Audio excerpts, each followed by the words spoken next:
Hey everyone, it is so great to be with you today that I could hardly wait. And that's cool though, because it gave me some good time to practice patience. Last week we said that patience is waiting until later for what you want now. And man, is it hard to be patient sometimes. Like when you have to wait for a freshly baked cake to cool so that you can frost it, or when you have to wait for your cookies to cool so you don't burn your tongue. Not that I'm speaking from experience or anything. You know, someone else had to wait and learn a thing or two about patience, and it was the Israelites. For hundreds of years, God's people, the Israelites, lived as slaves in Egypt. They cried out to God and He rescued them. God parted the waters of the Red Sea and He led them through to freedom in the wilderness. But there, God showed His love and care by providing bread from heaven and water from the solid rock. After 3 months, God led His people to Mount Sinai, where they set up camp in the desert at the foot of the mountain. God called out to their leader Moses, and He said, "Here is what I want to say to my people who belong to Jacob's family. Tell the Israelites, you have seen for yourselves what I did to Egypt. You saw how I carried you on the wings of eagles and brought you to myself. Now obey me completely. Keep my covenant. If you do, then out of all the nations, you will be my special treasure." Moses shared God's words with the people, and they agreed to do everything that God said. Later, God called Moses to meet with Him again on the mountaintop.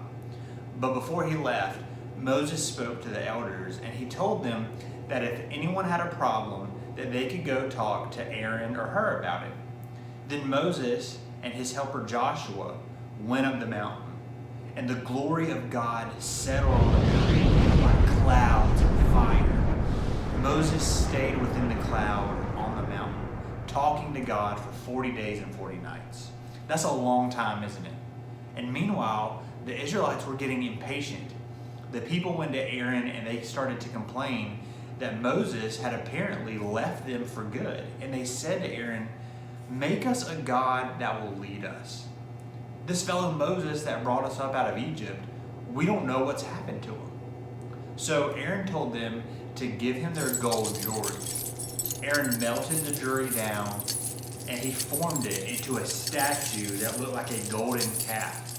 Basically, the people wanted to make a statue of God that they could see and worship. And they said, "Israel, here is your God who brought you out of Egypt." Well, the next day, the people brought sacrifices to honor the golden calf. They ate and drank and danced wildly in front of it. But up on the mountain, in the midst of the cloud, God spoke to Moses again and said, "Go down.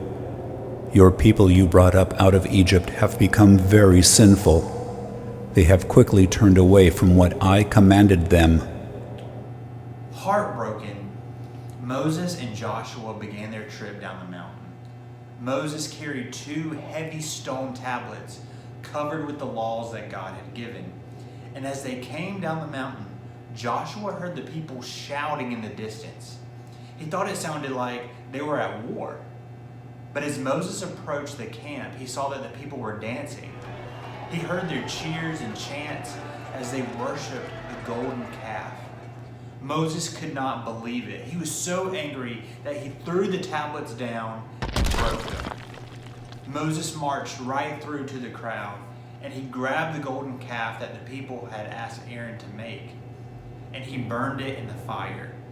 Then he ground it into a powder, scattered it on the water, and he made the Israelites drink it. Yuck! Through the years, God had helped His people over and over again, but when they had to wait, they forgot God's goodness. They chose their own way, and they had to face the consequences. God was faithful and trustworthy to the Israelites through it all, and God is faithful and trustworthy to us too. So when you have to wait, remember what's true. We can choose to be patient and remember how good God has been to us. We can remember that God loves us and that His plans are good. And we can trust God no matter what. All of those things are true, and they will always be true